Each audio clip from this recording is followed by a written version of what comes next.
ભાઈઓ અને બહેનો, ધર્મ કરમ ચેનલમાં આપનું સ્વાગત છે. શ્રાવણ મહિનો પૂરો થયો અને આપણે દરેક તહેવારની અલગ અલગ વાત કરી અને બધાએ સાંભળી. હવે ભાદરવો મહિનો આવ્યો. ભાદરવા મહિનામાં પણ અમુક દિવસે અગત્યના તહેવાર આવે છે. ત્યારે સૌથી પહેલાં આ ત્રીજના દિવસે કેવડા ત્રીજ આવશે. શુક્રવારે 6 તારીખે કેવડા ત્રીજનું વ્રત કરવાનું છે. તો આપણે જોઈએ કે આ વ્રત કેવી રીતે કરવું અને એમાં શું નિયમ રાખવા. તો કેવડા ત્રીજ એટલે ભાદરવા સુદ ત્રીજ. એ દિવસે સવારે વહેલા ઉઠી નાહી ધોઈ મહાદેવના મંદિરે જવું અને પૂજાની જે આપણે થાળી તૈયાર કરી હોય એ બધી પૂજાપાની વસ્તુ સાથે કેવડો લઈ જવાનો. ભક્તિભાવપૂર્વક પૂજન કરી સવારે બીલીપત્ર, પુષ્પ અને કેવડો ચડાવવા. શંકર પાર્વતીની વાર્તા સાંભળવી. આખો દિવસ નકોરડો ઉપવાસ કરવો અને કેવડો સૂંઘે દિવસ પસાર કરવો.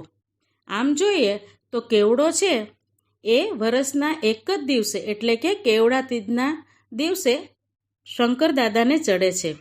બાકી એની સાથે જોડાયેલી જે વાત છે બ્રહ્મા વિષ્ણુની, સાચું બોલવું ખોટું બોલવું, એમાં જે કેવડાની વાત છે એમાં ભગવાને એનો અનાદર કર્યો હતો.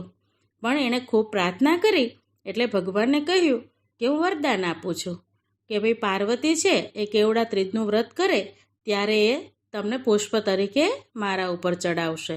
અને કેવડાને એક દિવસ ભગવાને સ્વીકાર્યો છે.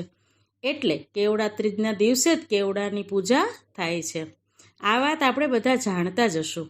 એટલે અત્યારે આપણે કેવડા ત્રીજની વાત કરીએ. શંકર પાર્વતી કૈલાસ ઉપર બેઠા છે. બેઠા બેઠા વાતો કરે છે.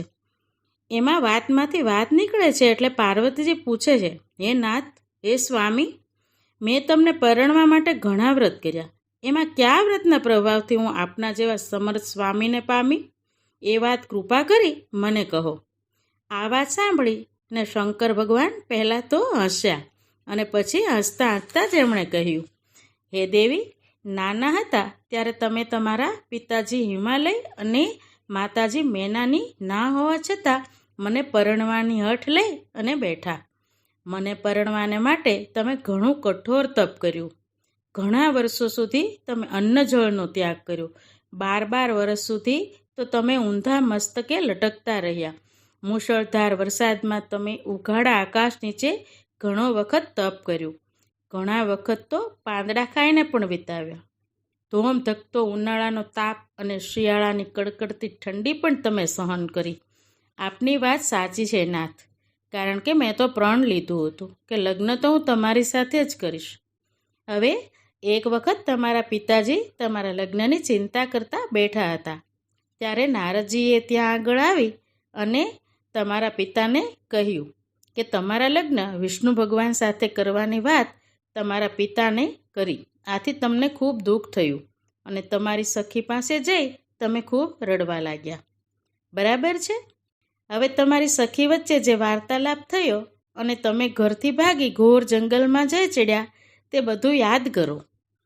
હે મારી પ્રિય સખી, તું તો જાણે છે કે હું શંકર ભગવાનને શુદ્ધ મનથી વરી ચૂકી છું.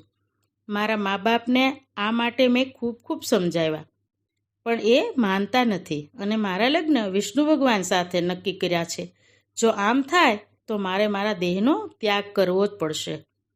બહેન, એવું તો આપણાથી થતું હશે તો પછી મારે શું કરવું?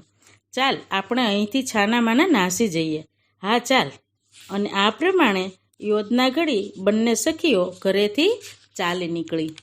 ચાલતા ચાલતા બંને એક જંગલમાં આવી ચડ્યા. આ જંગલમાં ક્યાંક ક્યાંક મીઠા પાણીના ઝરણા પણ આવતા હતા અને ફળના ઝાડ પણ આવતા હતા. એટલે તમે જ્યાં ભૂખ લાગે ત્યાં ફળ ખાતા અને તરસ લાગે ત્યાં પાણી પીતા. ચાલતા ચાલતા રસ્તામાં એક ગુફા આવી. આ ગુફામાં જઈને તમે રેતીનું શિવલિંગ બનાવ્યું. શંકર ભગવાનની તમે પૂજા કરી, મારી પૂજા કરી. જાત જાતના જંગલી ફૂલો, બીલીપત્રો અને કેવડો મને ચડાવ્યા. એ દિવસે ભાદરવા સુદ ત્રીજ હતી. હસ્ત નક્ષત્ર હતું. પાર્વતીના વ્રતથી શંકર ભગવાન એટલે કે હું પ્રસન્ન થયો અને વરદાન માગવા કહ્યું. એટલે પાર્વતી બોલ્યા, હે દેવાધિદેવ મહાદેવ, જો તમે ખરેખર મારા પર પ્રસન્ન થયા હો તો મારા પતિ બની જાઓ, મારા પતિ થાઓ, મારી સાથે લગ્ન કરો. તથાસ્તુ. શંકર ભગવાન બોલ્યા, તમારી માગણી હું સ્વીકારું છું. અને શંકર ભગવાને પાર્વતી સાથે લગ્ન કર્યા. બીજા દિવસે ત્યાં આવેલા ઝરણામાં બંને સખીઓ સ્નાન કર્યું, પછી પારણા કર્યા. થાક અને આખી રાતના જાગરણને કારણે બંને સખીઓને ખૂબ ઊંઘ આવતી હતી. આથી એક ઝાડની નીચે ઘસઘસાટ ઊંઘી ગયા. બીજી બાજુ પાર્વતીજીના પિતા એટલે કે તમારા પિતાજી તમને શોધવા નીકળ્યા હતા. એટલે તેઓ શોધતા શોધતા આ જંગલમાં આવી ચડ્યા. આવીને જોયું તો ઝાડ નીચે સખી સાથે પાર્વતી સૂતી છે. આથી તમને જોઈ તેઓ રાજી રાજી થઈ ગયા.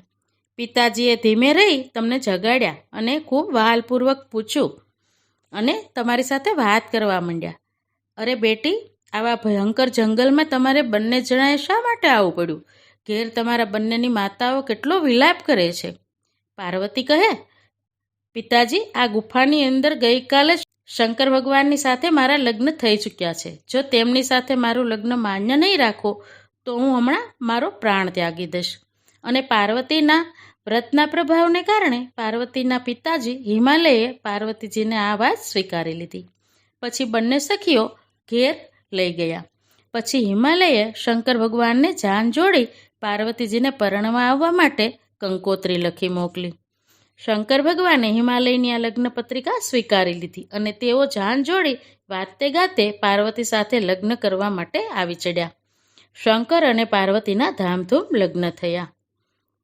શંકર ભગવાનને કેવડો ચડતો નથી, છતાં પાર્વતીજીએ હરખમાં આવી અને ફૂલોની સાથે કેવડો ચડાવ્યો. એટલે શંકર ભગવાને તેનો સ્વીકાર કર્યો. એટલે આજે પણ આ વ્રતમાં શંકર ભગવાનને કેવડો ચડાવવામાં આવે છે.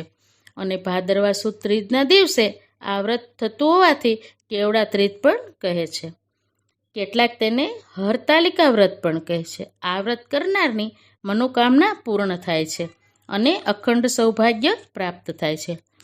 પાર્વતીને જેવા શંકર ભગવાન ફળ્યા ને એવા વાર્તા કરનારને અને આપણને બધાને સાંભળનારને ફળે એવી આપણે શંકર દાદાને પ્રાર્થના કરીએ. તો ભાઈઓ અને બહેનો, આ હતી કેવડા ત્રીજની વાત. તમે પણ સાંભળજો અને બને તો આપણે બધા કેવડા ત્રીજનું વ્રત પણ કરીશું. અને હા, આપણી આ ધરમ કરમ ચેનલને લાઈક, શેર અને સબસ્ક્રાઈબ કરવાનું ભૂલતા નહીં. તો ભાઈઓ અને બહેનો, કેવડા ત્રીજના જય શ્રી કૃષ્ણ.